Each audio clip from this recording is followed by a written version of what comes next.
ഇത്രയും പറഞ്ഞില്ല. ഒരു പ്രൊഡ്യൂസർ ഇരിക്കുന്നു പറയാൻ പറ്റില്ല. അതായത് ചേട്ടന്റെ കമന്റ്സിൽ വരുന്ന കണ്ടപ്പണം വിളിപ്പിക്കും സ്റ്റാർ എന്നൊക്കെ ആയിക്കോട്ടെ. അതുകൊണ്ട് അവർക്ക് ഗുണമുണ്ടാകുന്ന ഞാനല്ല വിളിപ്പിക്കുന്നത്. മലയാള സിനിമ ഒരു വലിയ പ്രതിസന്ധിയിലൂടെയാണ് കടന്നു പോകുന്നത് എന്നുള്ള വാർത്തകളാണ് ഞങ്ങളെല്ലാവരും കണ്ടുകൊണ്ടിരിക്കുന്നത്. വളരെ സമരം വരും അങ്ങനെയൊക്കെ. അപ്പൊ അത്തരത്തിലൊരു സാഹചര്യത്തിലാണ് കുത്തൊഴുക്ക് പോലെ ധ്യാൻചേട്ടന്റെ പടങ്ങള് വരുന്നത്. അതെ അതെ. അപ്പൊ ഞാൻ പറയുന്നത് ധ്യാൻചേട്ടന്റെ കഴിഞ്ഞ ദിവസത്തെ റീല് കണ്ടായിരുന്നു. അതില് ധ്യാൻചേട്ടൻ തന്നെ ധ്യാൻചേട്ടനെ പടക്കം സ്റ്റാർ എന്നാണ് വിശേഷിപ്പിക്കുന്നത്. അല്ല, ആ റീലിന്റെ കൺസെപ്റ്റ് അതാണ്, ഒരു പടക്കം തൊഴിലുകൊണ്ട് വരുന്നത്. മനസ്സിലായിരുന്നു. അപ്പൊ ഒരു പടത്തിനെ ചെണ്ടി മോട്ടിവേറ്റ് ചെയ്യുകയാണ് ചെയ്യുന്നത്. ഞങ്ങൾ എത്ര പ്രൊമോട്ട് ചെയ്യാനോ കയറൂ ഞങ്ങൾ മീഡിയ ടീം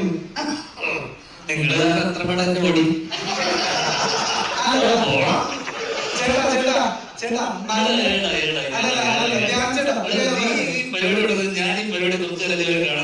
ചേട്ടനിപ്പോ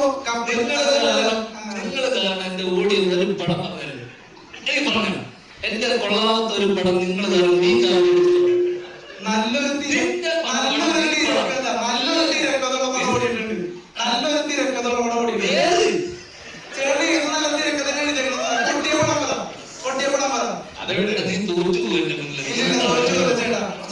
കപ്പൽ മുതലാളി ഇപ്പൊ 21 ഗ്രാംസ് പറഞ്ഞു. അല്ലല്ല, കപ്പൽ മുതലാളി ഞാൻ പറയട്ടെ, നിങ്ങളെ വിഷയത്തിലല്ല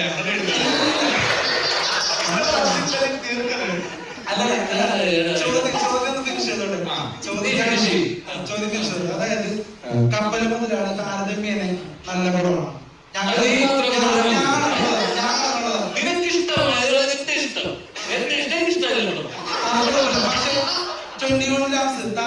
നല്ല പടം, ബോക്സ് ഓഫീസ് ഹിറ്റ് ആണെന്നല്ല പറയുന്നത്. കപ്പൽ ബോക്സ് ഓഫീസ് ഹിറ്റ് അല്ല.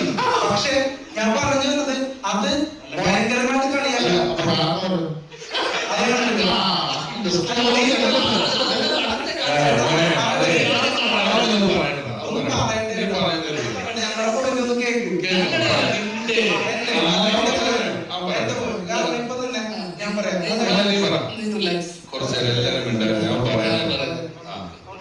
അപ്പോ ഞാൻ പറഞ്ഞു വരുന്നത് നല്ലൊരു തിരക്കഥയുള്ള സിനിമകളൊന്നും കിട്ടിയിട്ടില്ല. പ്രൊമോഷൻ ഇല്ലാതെ ജയിച്ചിട്ടുണ്ട്. ഞങ്ങളിപ്പോ പരാത്തോടങ്ങൾ ഒരുപാട് ഞങ്ങൾ കണ്ടിട്ടുണ്ട്. മനസ്സിലാവുന്നുള്ളൂ. പിന്നെ എന്റെ ഒരു അഭിപ്രായം, മലയാള സിനിമയുടെ ഒരു പ്രേക്ഷകൻ എന്നല്ലേ പറയുന്നത് ഏറ്റവും വലിയ പ്രതിസന്ധി ഈ പറയുന്ന പോലെ ഒരു കണക്കൂലാണ് ചൂടൊപ്പം പോലെ ഇറങ്ങുന്ന സിനിമകളാണ്. അത് നിങ്ങള് പ്രൊഡ്യൂസർമാരെ ഫുൾ സ്ക്രിപ്റ്റ് വായിച്ചു നോക്കിയിട്ട് പടങ്ങൾ ഇനി മുതൽ സെലക്ട് ചെയ്യണം എന്നാണ് എന്റെ അഭിപ്രായം ആസ് എ പ്രേക്ഷകൻ. മനസ്സിലാവുന്നുള്ളൂ. അങ്ങനെയാണെങ്കിൽ പടത്തിന്റെ ഹിറ്റ് ആ ഒരു നിരക്കിലൊക്കെ ഒരുപാട് മാറ്റം വരും. അതല്ലാതെ നിങ്ങളുടെ ഇന്റൻഷൻ എന്താണ് ഇങ്ങനെയുള്ള കുറെ പടങ്ങൾ പ്രതീക്ഷ വെക്കേണ്ടതെന്ന് പറയുന്നത്? ഞങ്ങളൊക്കെ ഒരു സിനിമക്കാരനാവണമെങ്കിൽ തന്നെ ഒരുപാട് പ്രതീക്ഷയാണ്. ഇപ്പൊ കപ്പൽ മുതലാളി എന്റെ എത്ര നായക വേഷം രമേഷ് പിഷാരടി കിട്ടി? കപ്പൽ മുതലാളി കഴിഞ്ഞു, എത്ര നായക വേഷം കിട്ടി രമേഷ് പിഷാരടി ചേട്ടന്? സൈഡിലോട്ട് പോയില്ലേ? പക്ഷെ ചേട്ടന് എത്ര പടം പൊട്ടിയിട്ടു? ചേട്ടന് എത്ര പടം പൊട്ടിയിട്ടു പടം കിട്ടുന്നുണ്ട്? നിനക്ക് ഇതിന്റെ പെരിഫറൽ ആയിട്ടുള്ള കാര്യങ്ങൾ മാത്രമേ അറിയുള്ളൂ. ഒരു പ്രൊഡ്യൂസറും ഒരു ഡയറക്ടറും ഒരിക്കലും എന്നെ വെച്ചിട്ട് എത്ര പടം പൊട്ടി എന്നെ വെച്ചിട്ട് എന്നെ വീണ്ടും വീണ്ടും പടം എടുക്കുന്ന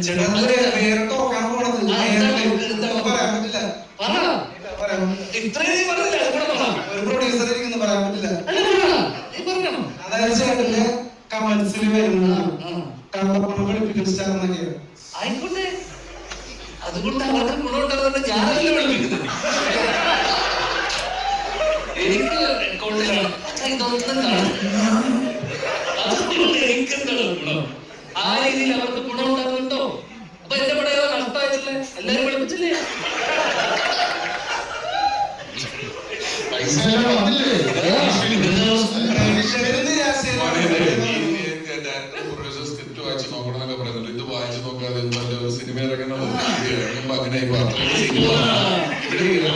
അത്രയും സിനിമ ജനങ്ങൾക്ക് ആവശ്യമില്ല. 150 സിനിമ ഇറങ്ങുന്നുണ്ട്. 12 മാസമല്ലേ ഉള്ളൂ. 360 ദിവസമുള്ളൂ. 150 ദിവസമുള്ള സിനിമ ഉണ്ട്. അപ്പൊ അത്രയും ചോയ്സ് ഉണ്ട്. എല്ലാ സാധനവും ഇവിടെ ഒരുപാട് ഇറങ്ങുന്നുണ്ട്. ഇവിടെ ഇറങ്ങുന്ന ബിസ്ക്കറ്റും പേസ്റ്റും അരിയും മണ്ണെണ്ണയും കാറും എല്ലാം ഒരുപാട് ബ്രാൻഡുകളുടെ ഒരുപാട് ഇറങ്ങുന്നുണ്ട്. നമുക്ക് ആവശ്യമുള്ളത് മാത്രമേ നമ്മൾ എടുക്കുള്ളൂ. നീ വഴി കൂടെ നടന്നിട്ട് ഹോട്ടലിൽ ഓരോ 2 മാസം കൊണ്ട് നീ ഹൈവേ വഴി യാത്ര ചെയ്ത് ഹോട്ടലിൽ തുറക്കും, ഹോട്ടലിൽ കൂട്ടും, കട തുറക്കും. അതുപോലൊരു സംഭവം മാത്രമാണ് ഇവിടെ നടക്കുന്നത്. പലതും വരും. പലരും വീണ്ടും അത് ചെയ്യാൻ തീരുമാനിക്കും. ആ കാലത്തുള്ളതിനേക്കാൾ സിനിമയ്ക്ക് മറ്റ് വ്യാവസായിക അടിസ്ഥാനത്തിലുള്ള കച്ചവടങ്ങളൊക്കെ നടന്നു തുടങ്ങുന്നത് കൊണ്ടും ധ്യാന്റെ പടത്തിന് ആ ലെവലിലുള്ള കോസ്റ്റ് വലിയൊരു 100 കോടി പടമൊന്നുമല്ല ധ്യാന്റെ പടം എന്ന് പറഞ്ഞു വരുന്നതും ഇത് ചെറിയ പടം ചെയ്യാൻ ആഗ്രഹമുള്ള ഒരാൾ വരുമ്പോൾ അത് ഇൻഡസ്ട്രിയെ നിയന്ത്രിക്കുന്ന ഒരാൾ നീ സിനിമയിൽ വരാൻ ആഗ്രഹിക്കുന്നു എന്ന് പറഞ്ഞില്ലേ, അതേപോലെ സിനിമ ചെയ്താൽ മതി എന്ന് ആഗ്രഹിക്കുന്ന ആൾക്കാരുണ്ട്. അവരെന്തായാലും ഒരു സിനിമ ചെയ്യും. അവർ ചെയ്യാൻ സിനിമ വരുമ്പോൾ അവർ നോക്കിയെടുക്കുമ്പോൾ അവർക്ക് വലിയ ആൾക്കാരുടെ പുറകെ പോകാൻ കിട്ടാനുള്ള സാധ്യതയില്ല. അവർക്കൊരു സിനിമ ചെയ്യണമെന്നുള്ളൊരു ആഗ്രഹമാണ്. കിട്ടിയ കിട്ടി പോയാൽ ലോട്ടറി എടുക്കുന്ന പോലെയാണ്. അതൊക്കെയാണ്. പക്ഷേ ആ പടത്തിന്റെ റിലീസിന് മുമ്പ് അതൊരു പടക്കമായിരിക്കുന്നത് ശ്രീകാന്ത് വെട്ടിയാൽ അപ്ലോഡ് ചെയ്തിട്ടുണ്ട്. അതൊരു പടക്കം ഇട്ടുണ്ടാവും. നാളെ എന്റെ ഒരു കൊണ്ട് വരുന്നുണ്ടെന്നുള്ള അതിനൊക്കെ ഈ പ്രൊഡ്യൂസർ ഇല്ലാത്ത വേദന എന്താണെന്ന്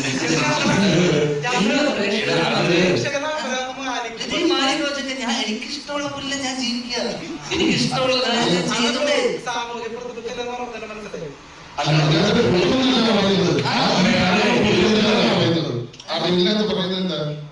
ഈ പടക്കം ഒരുപാട് പേര് സ്വപ്നമാണ് കുറച്ചുകൂടി സീരിയസ് ആയിട്ട് കണ്ടുകൂടെ? ഇവിടെ ഒരാള് ഒരു സിനിമ എടുത്തിട്ട് ഇത് കാണുന്ന പ്രേക്ഷകൻ പണ്ടാരടങ്ങണം, അവൻ കണ്ടിട്ട് വെറുക്കണം എന്ന് പറഞ്ഞിട്ട് നല്ല സിനിമ എടുക്കുന്നതാണ്. എല്ലാവർക്കും ആ സിനിമ ആരെങ്കിലും ഒക്കെ ഒരാളുടെ പേഴ്സണൽ ഫേവറേറ്റ് ആയിരിക്കും. ഈ സിനിമ കണ്ട് കുറച്ച് ആൾക്കാരിലേക്ക് എത്തണം, അപ്പൊ ആ പടത്തെ പറ്റി നല്ല അഭിപ്രായം പറയണം. അല്ലെങ്കിൽ അല്ലാതെ ഇത് കണ്ട ആൾക്കാരെ ചീത്ത വിളിക്കണം എന്ന് പറഞ്ഞാൽ ആരും സിനിമ എടുക്കുന്നില്ലെന്നാണ് എനിക്ക് തോന്നുന്നത്. പിന്നെ ഞാൻ എങ്ങനെ ജീവിതത്തിലെ കാണണമെന്ന് നീയാണോ എനിക്ക് പഠിപ്പിച്ചത്? അല്ല, ഞാൻ സിനിമയെ എങ്ങനെയാണ് കാണേണ്ടത്, ഞാൻ ജീവിതത്തെ എങ്ങനെ കാണണം നീ എനിക്ക് പഠിപ്പിച്ചത് അല്ല. സിനിമയെ കുറിച്ച് എന്റെ കാഴ്ചപ്പാടും ഞാൻ എങ്ങനെ സിനിമയെ അപ്രോച്ച് ചെയ്യുന്നുള്ളത് നീ എന്തിനാ എനിക്ക് പറഞ്ഞത്? നീ കണ്ടുപിടിക്കുക. അത് നിനക്ക് ഇത്രയും ആൾക്കാർ എനിക്ക് പ്രശ്നമില്ല. നീ ജീവിതത്തിന് വളരെ സീരിയസ് ആയിട്ട് നീ ചെയ്യുന്ന ജോലി സീരിയസ് ആയിട്ടല്ലേ കാണുന്നത്? അതേ സീരിയസ്നെസ്സോടെ ഞാൻ ജോലി ചെയ്തു.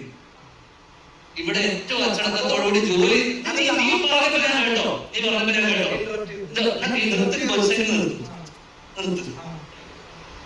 ഒരു ഭാഗത്തിന് വന്നാലല്ലോ അല്ലല്ലോ അല്ലല്ലോ നീ പറഞ്ഞത് ആവശ്യമില്ലാത്ത ജോലി.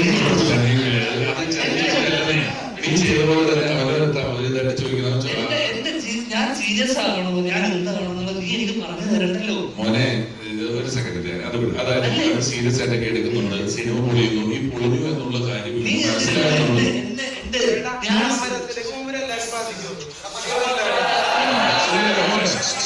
മോനെ സ്ഥാപനത്തിലേക്ക് പോകണമെന്ന് ഞങ്ങളല്ല.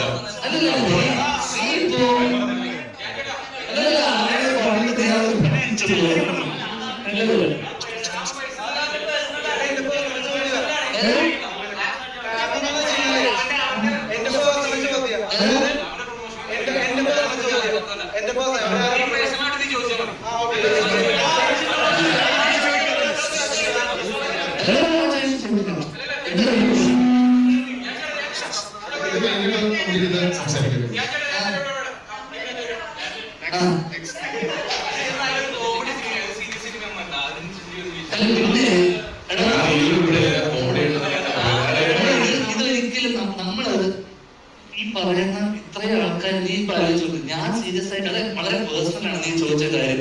ഞാൻ ചോദിച്ചാൽ അത് നിനക്ക് എന്റെ അടുത്ത് ഈ ഒരു പടത്തിന് ഞാൻ പ്രൊമോട്ട് ചെയ്യാൻ നിൽക്കുന്ന ഒരു സ്ഥലത്ത് ഇത്രയും ആൾക്കാരിക്കുന്ന സ്ഥലത്ത് ഒരു മിനിറ്റ് അപ്പൊ ഞാൻ പറയല്ലേ, നീ അത് കേക്ക്. നിങ്ങളെ ചോദ്യം ചോദിച്ചില്ലേ, നിങ്ങൾക്ക് കുറച്ചുകൂടെ സീരിയസ് ആയിട്ട് കണ്ടാണ്. ഞാൻ മറുപടി പറയട്ടെ. ഞാൻ എങ്ങനെ ജീവിതത്തിനെ കാണണം, ഞാൻ എങ്ങനെ സിനിമ അപ്രോച്ച് ചെയ്യണം എന്നുള്ളത് നീ എനിക്ക് ദയവ് പറഞ്ഞു തരുന്നു.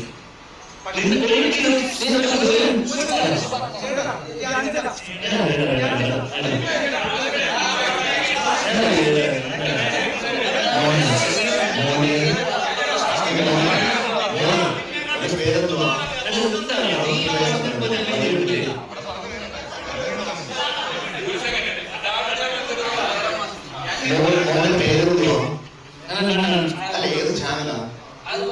അത് വേണ്ടല്ലേ?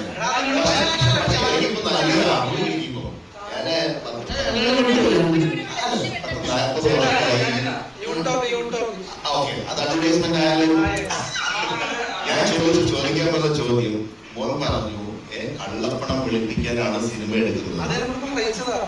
അല്ല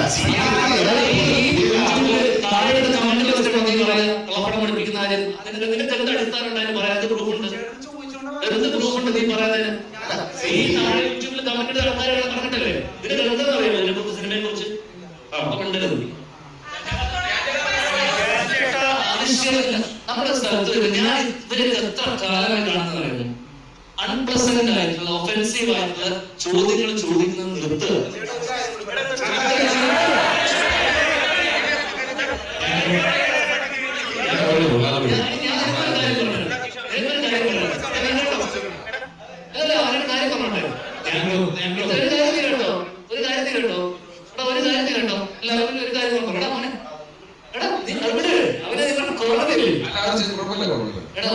എന്തുകൊണ്ടാണ് ഇത്ര സിനിമ അറിയുന്നു? ആൾക്കാരെ വെറുപ്പിക്കാതിരിക്കുക, വെറുപ്പിക്കുന്ന ചോദ്യങ്ങൾ വെറുപ്പിക്കരുത്. ഇവിടെ വേണ്ടത് തെറ്റ് പടം ചെയ്തൊന്നുമല്ല, അച്ചടക്കം, മര്യാദ, എവിടെ എന്ത് സംസാരിക്കണമെന്ന് വെറുപ്പിക്കാതിരിക്കുക.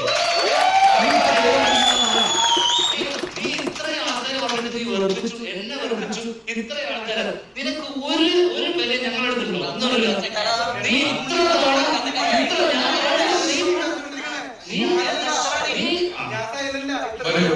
ഇതിനെയും അതിന്റെ രസത്തിനെ എടുത്താൽ മതി പോലെ കുഴപ്പമില്ല ചോദിച്ചോളൂ. ഉത്തരം പറയാനില്ല.